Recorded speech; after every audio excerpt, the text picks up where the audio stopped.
Hola, buenas tardes. Bienvenidos todos a una nueva sesión en el Vivero Com.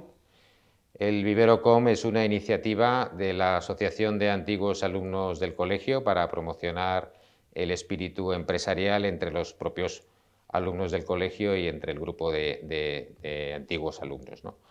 Hoy estamos con Carlos Escamet, de la promoción del año 2010-2011.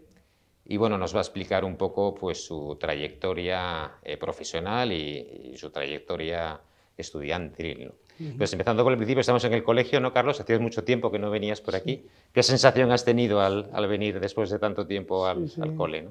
La verdad que sí, que hacía muchísimos años que no venía. Tengo que decir que lo primero que me ha sorprendido es que todo se me ha hecho un poco más pequeño de lo que lo recordaba, que yo creo que siempre te pasa cuando vas creciendo. Pero bueno, la verdad que sobre todo recuerdos de amigos, ¿no? Que yo creo que es un poco el pensamiento común de la gente que salimos del Maravillas, y lo peculiar que tiene este colegio es las amistades que se hacen aquí y lo duraderas que son. O sea, luego vas conociendo a gente en la carrera y tal, y en general no mantienen esa relación con sus amigos del colegio como la gente del Maravilla. O sea, todos mis mejores amigos siguen siendo los del colegio, nos seguimos viendo todo el tiempo. Y bueno, la verdad que por eso me ha hecho ilusión venir aquí, hacerlo aquí, a pesar de todo el lío logístico que haya podido ser, pero es lo que más recuerdo y con mucho cariño, la verdad. Tú entraste en el 99, ¿no? Y Eso es. estuviste prácticamente desde primero hasta Eso es, yo, bueno, estuve viviendo en México hasta primero de primaria, que llegué aquí directo. No sabía leer ni escribir, la verdad, o sea que iba con un poco de retraso frente al resto, pero se me trató bien. Y nada, efectivamente he estado toda la vida en el colegio, desde el principio. Estuve el primero de bachillerato, fue el único año que estudié fuera, pero luego volví, hice cursillo de verano, que también siempre es una experiencia, y ya terminé aquí. Terminaste, ¿no? Y una vez cuando terminaste el colegio, ¿qué estudiaste? Pues yo hice ingeniería industrial en la Politécnica, que otra cosa peculiar es que de 10 amigos que éramos en el colegio, 4 hicimos ingeniería industrial en la Politécnica, o sea que es una cosa peculiar.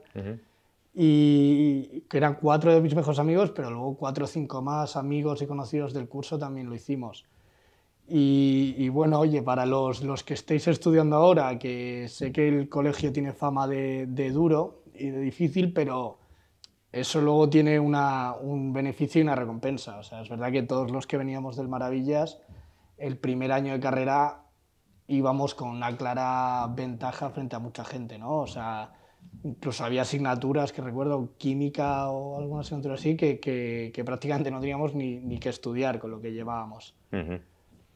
Entonces, nada, yo estuve ahí, hice ya el grado, que eran 4 años, y a mediados de cuarto más o menos me surgió la oportunidad de empezar a trabajar en un banco de inversión, en UBS, que es un banco suizo, que bueno, la verdad que era un poco paliza compaginarlo con la carrera, pero son oportunidades difíciles que no salen siempre y había que hacerlo, ¿no?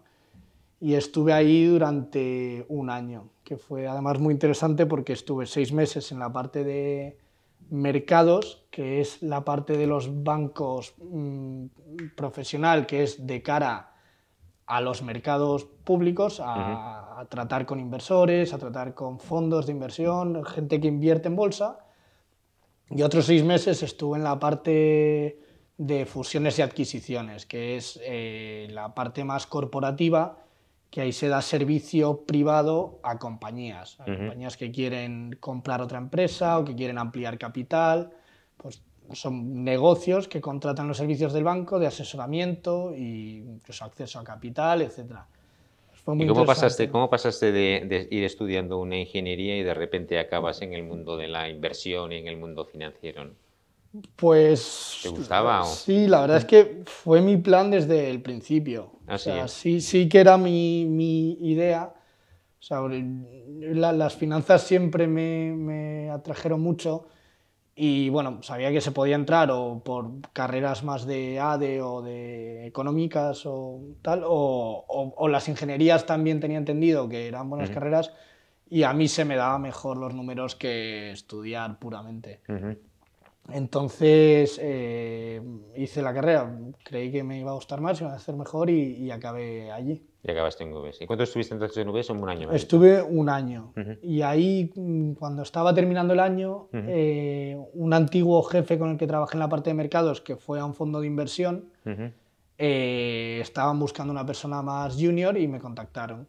¿Y qué fue lo que te atrajo del mundo de la inversión? Pues mira, para mí el mundo de la inversión, el trabajo de la inversión es de los más interesantes que hay por dos motivos.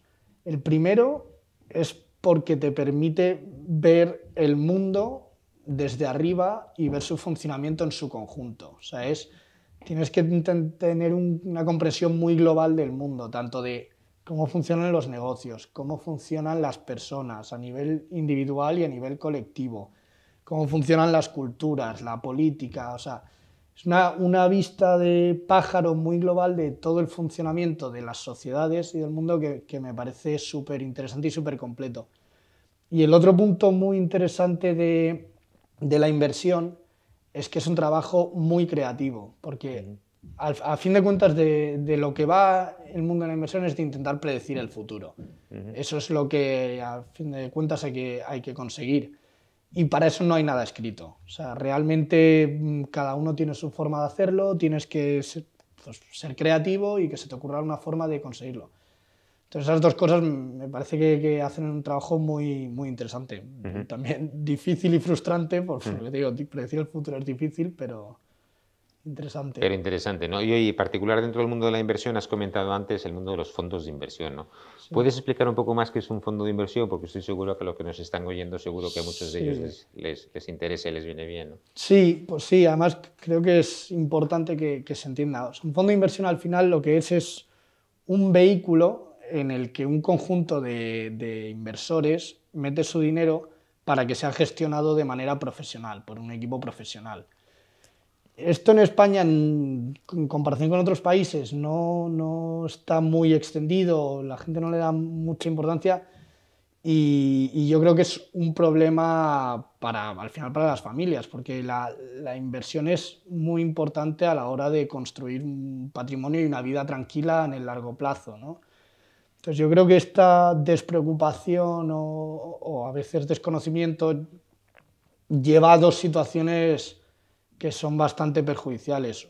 Una es que la gente no toma riesgo a la hora de invertir, ya te digo, puede ser por desconocimiento, por miedo, entonces toman carteras muy conservadoras que a largo plazo el coste de oportunidad es brutal y su vida podría realmente ser distinta a la hora de jubilarse o cuando fueran mayores si hubieran invertido bien a lo largo de su vida. Y el otro problema que puede generar es que la gente decide invertir por sí misma en lugar de invertir de una forma profesional, o sea, que no tiene mucho sentido. Si te rompes el pie, vas al médico a que te lo mire, no te lo intentas operar tú. O sea, aquí la gente sí que muchas veces intenta hacerlo por su cuenta y también, pues, oye, es un trabajo complicado que requiere una dedicación a tiempo completo y no tiene mucho sentido. Entonces, bueno, pues yo creo que sí que es importante que la gente le dedique tiempo y realmente sea consciente de la importancia que tiene invertir de forma profesional a través de fondos, índices pero... Qué importante. Oye, volviendo un poco a tu carrera, ¿no? Nos que hayamos quedado en UBS, ¿no? ¿Estuviste un año en UBS? Sí. ¿Cómo seguiste? Luego estuve en este fondo de inversión, que era, pues como te comento, este fondo de inversión, los fondos pueden invertir en todo tipo de activos, en bolsa, en bonos, en inmobiliario, Este era de bolsa y bonos, que es deuda, que gestionaba unos 1.400 millones de euros cuando entré y ahí estuve unos 4 años y medio. Y ahí yo estaba de analista, o sea, analista que pues mi trabajo consistía básicamente en analizar compañías, intentar valorarlas, por ejemplo Inditex, pues ver sus ventas, sus márgenes, sus crecimientos e intentar ver cuánto debería valer la empresa Inditex, compararlo contra cuánto valía en bolsa y decidir si había que comprar acciones o no. Entonces estuve ahí, más muy interesante, pues son empresas muy pequeñas donde tienes mucha exposición, o sea, estás en constante contacto con tus jefes y que son los dueños del fondo, y a los 6 meses te están poniendo a hablar con clientes o te vas de viaje a hablar con equipos gestores, que a lo mejor estás hablando con el CEO de una compañía cotizada en Alemania pues con cuando eres un chaval, ¿no? De 26 años. Entonces también es un trabajo chulo y muy interesante. Y ahí estuve, ya te digo, unos 4 años y medio. ¿Y después de esos 4 años, qué hiciste? Pues ya ahí pasé a donde estoy actualmente, a lo que hago actualmente, que es yo en esos 4 años conocí bien el sector y el mundo. Entonces, lo que sí echaba un poco en falta es el uso de la tecnología en el mundo de la inversión. O sea, siguen siendo procesos relativamente manuales, donde son equipos de personas que hacen sus modelos en tablas de Excel o en lo que sea y lo piensan de forma un poco, pues, de una forma personalmente, hacen su valoración y de forma manual. Entonces yo estaba un poco obsesionado también, pues, con ese perfil de ingeniero y tal, a lo mejor en intentar sistematizar todo ese proceso. Entonces me junté con un compañero de la carrera, de industriales también, y montamos un fondo de inversión que se llama Paradox Equity Fund, que nosotros lo que hemos hecho ahí es que hemos desarrollado un algoritmo de inteligencia artificial que basándose en toda esa teoría de análisis fundamental, que es valorar el valor de las compañías, no es intentar predecir si el precio, como lleva 15 días subiendo, va a caer el día 16, que ese es otro tipo de inversión. Eso es análisis técnico. Eso sería análisis técnico, efectivamente. Esto es análisis fundamental. ¿Cuánto vale esta compañía? Voy a invertir y voy a estar invertido a largo plazo hasta que el valor converja al precio, ¿no? Entonces, toda esa teoría que tanto yo como mi otro compañero, que también viene del mundo de las finanzas,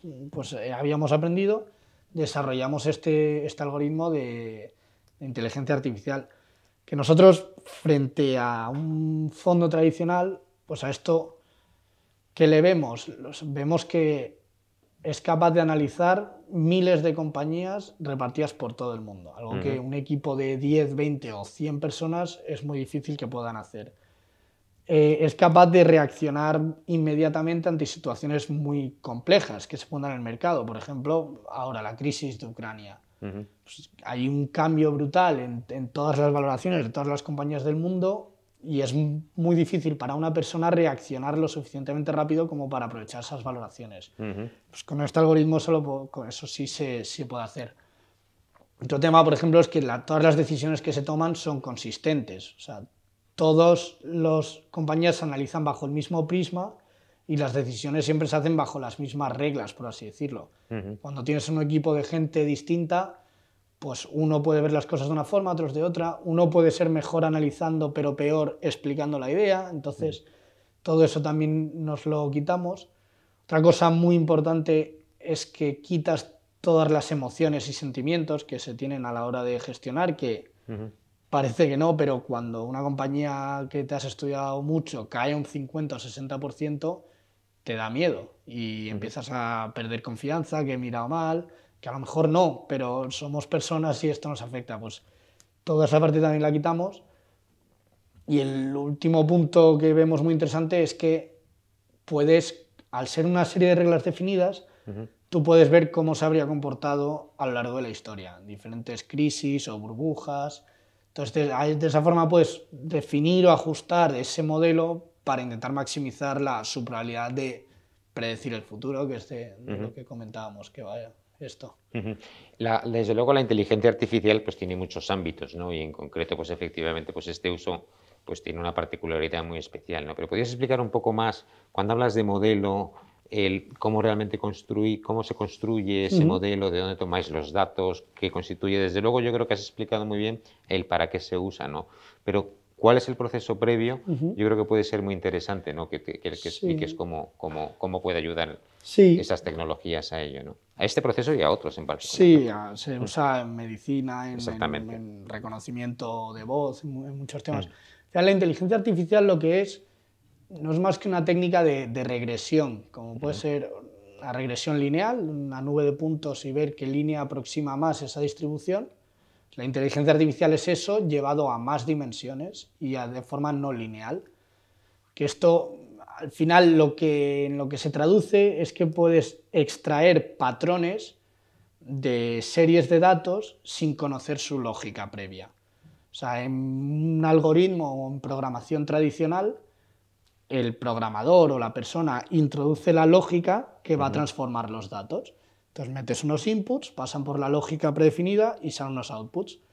La inteligencia artificial, esa lógica la deriva sola de inputs y resultados que se le meten. Entonces es una herramienta muy potente, permite descubrir pues, lógicas o patrones en sistemas muy complejos, como puede ser la bolsa o como puede ser detección de cáncer, etc.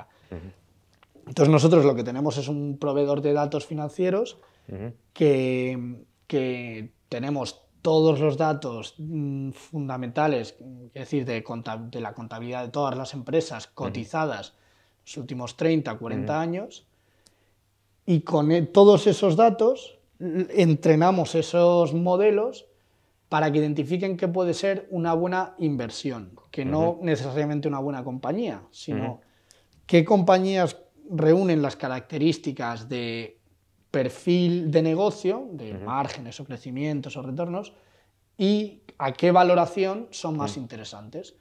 Entonces eso, pues como te comentaba, al ser no lineal, por ejemplo, pues resulta que puedes tener una inversión muy interesante en una compañía de mucho crecimiento que aparentemente sea muy cara, como puede ser una tecnológica, pero también puedes tener una inversión muy interesante en una compañía que no crezca, pero muy barata, como puede ser a lo mejor una petrolera o una química. Entonces, nosotros no creemos, eso es otro de los puntos importantes en los que partimos, no tenemos ninguna percepción preconcebida a priori, sino que intentamos ser totalmente agnósticos y realmente basarnos en los datos y ver qué es lo que funciona a largo plazo. O sea que básicamente es tomando un volumen importante de datos, identificar patrones y con esos patrones intentar definir o predecir qué es lo que va a pasar en el futuro en base a esos patrones que se han definido con ese volumen de datos, ¿no? Básicamente esa es la... Exactamente, igual que a lo mejor un algoritmo de Google ve 100 fotos de perros, 100 fotos de gatos, identifica perro o gato cuando ve una foto nueva. Nosotros en vez de perro o gato identificamos buenas inversiones o malas inversiones. Y esa foto es ese perfil fundamental de precios, de márgenes. Muy interesante, sí. Muy interesante, ¿no? Oye, ¿y qué fue, volviendo un poco a tu salida, o sea, qué fue lo que te llevó a dejar un fondo de inversión en el que estabas trabajando, probablemente con un sueldo fijo, ¿no? Por dar ese salto hacia crear tu propio fondo y, en definitiva, dar un salto en el vacío, ¿no? ¿Qué fue lo que te impulsó, te dio miedo, cómo lo superaste? ¿Cómo fue ese paso, no? Pues yo realmente, la verdad, estaba súper contento en el fondo, pero realmente creía en ello, o sea, sabía por qué no se hacía, o sé por qué no se hace de esta manera en los fondos tradicionales. Eso, pues como te contaba, son empresas pequeñas, con equipos con mucha experiencia, con a veces menos agilidad o menos ganas de tomar decisiones complicadas. Un negocio basado en la confianza, que es difícil arriesgar con el riesgo de que tus clientes se puedan ir. Entonces, sabía por qué nos hacía, creía en ello y, bueno, también era relativamente joven, sin cargas. Dije, oye, es el momento de hacerlo, me veo con ganas, me veo con fuerzas, con ilusión, veo la oportunidad y bueno, si no funcionara, ¿qué es lo peor que me puede pasar? Voy a aprender muchísimo de técnicas que pienso que es por donde va a ir el futuro y, oye, pues si no, alguien me querrá por ahí. Ahí te quedaste, ¿no? Oye, como última pregunta, ¿no? Siempre acabamos así, ¿no? A la gente que nos está escuchando, ¿no? Ya sean, pues, los chicos de los últimos años del colegio, ¿no? O antiguos alumnos que tengan la idea, ¿no? De emprender, ¿no? Que tengan el gusanillo de hacerlo. ¿Qué les recomendarías, ¿no? Es decir, ¿qué deberían hacer, ¿no? Pues, ¿qué deberían estudiar? ¿Qué actitud deberían tener? ¿Qué les recomendarías, en definitiva, si tuvieras, pues, a un grupo de ellos, según tu experiencia, a darles ese salto hacia el emprendimiento, ¿no? Pues, o sea, yo creo que lo primero es importante muchas veces vamos muy rápido, estamos estudiando, trabajando, pero es importante pararse a pensar por qué hacemos las cosas y qué queremos hacer y hacia dónde nos queremos dirigir. E intentar moverse en esa dirección. Muchas veces acabas cayendo en la inercia y no acabas así. Entonces yo creo que esa es una buena forma de empezar a definir si tu camino puede ser este o no. Lo otro, para la gente que todavía no ha empezado a trabajar, yo sí recomendaría trabajar en una empresa establecida. Creo que hay mucho que aprender desde que se sale de la carrera y que se aprende en una empresa pues, grande o mediana, donde trabajas con gente, con equipos, ves procesos, y eso muchas veces, conocer el mundo profesional es lo que te permite ver dónde puede haber un nicho, un sitio interesante para emprender. Luego, por último, no puedo evitar decirlo porque justo ahora estamos buscando gente a los que todavía no hayan empezado la carrera que se planteen la ingeniería de software, que es una carrera que en España por algún motivo no es especialmente popular, pero hay una falta brutal en España y en todo el mundo, está súper bien remunerada y es una carrera muy interesante. Entonces, si yo hubiera estado ahora mismo en ese momento, me habría gustado que alguien me lo comentara, así que para el que le parezca interesante, que lo mire. Que lo mire, ¿no? Muy bien. Oye, pues Carlos, muchísimas gracias por tu tiempo y por haber venido hasta aquí, hasta el colegio, para explicarnos qué es lo que has hecho, ¿no? La verdad es que es súper interesante, ¿no? Y además yo personalmente creo que tiene una proyección de futuro pues muy grande, ¿no? Y bueno, y a todos vosotros pues daros las gracias por vuestra atención y nada, pues os emplazamos a la próxima sesión de El Vivero.com. Muchas gracias. Muchas gracias.